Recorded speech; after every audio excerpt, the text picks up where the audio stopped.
That's right, man.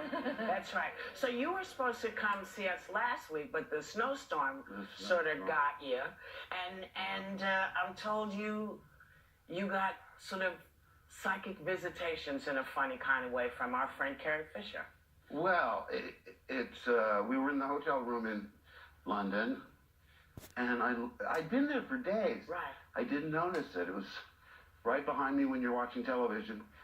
And it's hard to describe that it's a sort of an expressionistic painting. Right. There's a little figure with two. There it is. Oh, Bun. Oh, wow. And I thought, she's been looking over at me the whole time. Yeah.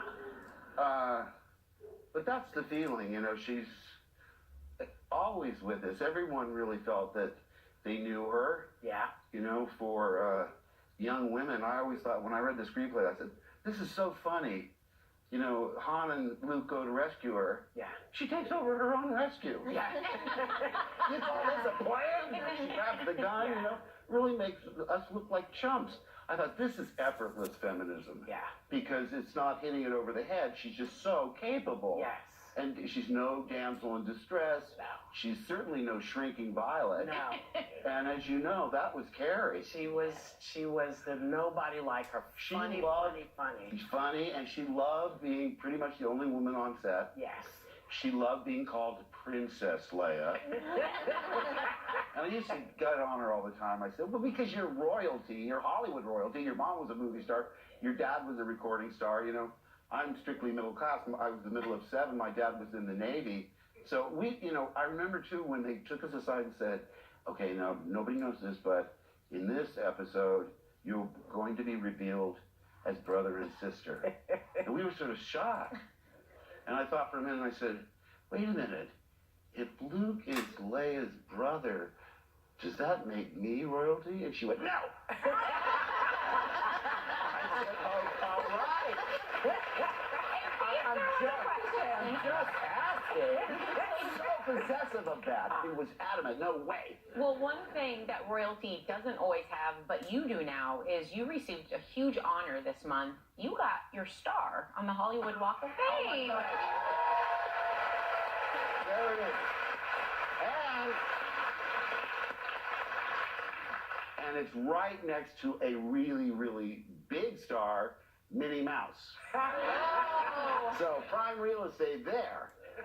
She's been around. Royalty. That's right. Well, you know, I said, I mean, I wish I could say it was a dream come true, but I was never, it never even occurred to me. I was just happy to be a working actor. It's not something to say, oh boy, someday I'm going to get that.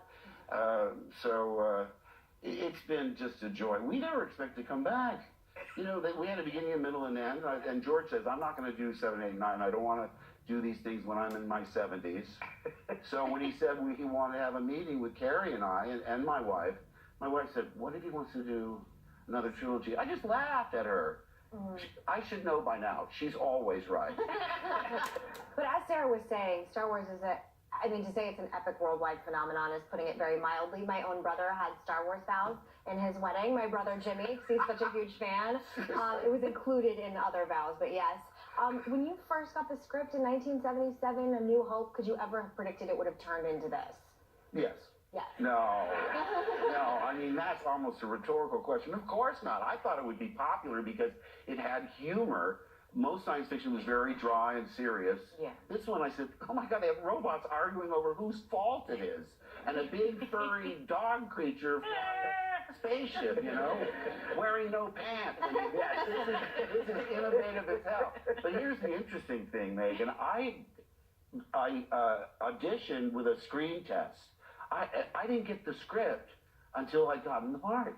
They said, we're sending the script over, and you're Luke, and Or did they say that? Because I thought when I tested, Harrison was the leading man guy. Right. I was sort of the annoying sidekick. I thought for sure it's going to be through his eyes. So when I got the script, and by the way, at the time it was The Adventures of Luke Starkiller. They changed the name later. Yeah. I'm reading this thing and I said, well, wait a second. Well, Harrison must be Luke Starkiller because he's a handsome leading man. Great actor. And I'm reading this thing. I'm telling you, nothing prepared me for it. It was like The Wizard of Oz more than it was traditional science fiction because there was a princess and a wizard and a farm boy and a pirate. It just, and like I say, even without John Williams' music and all those special effects, it had, oh my gosh, he elevates every scene he does. There's a feature, by the way, on the new DVD where you can click on it and watch the movie with no sound effects, no dialogue, just John's music. Which, what an experience, because a lot of times you're aware of his score, but a lot of times you say, wow, I didn't even realize the underscore here. It's just quite an experience. So in The Last Jedi, Luke disappears from his robe, you know. Now, look. What is going on? Okay?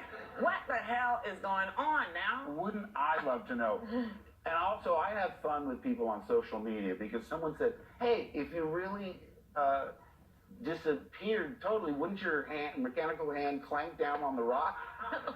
Yeah. So I said, I'm going to glom onto that. And my theory is that he just transported somewhere else. He took it with him. Left his robes behind and transported to a nudist planet. So. Couldn't just be a planet. It has to be a nudist planet. Mark, you have to... You're lots of fun, and somebody said you hadn't been here before, so please, you have to come back. Oh, yeah. There's much more to talk about. Sure, I'd love it. Thank you for coming, Dad. Thanks for Mark Hamill. Star Wars: The Last Jedi is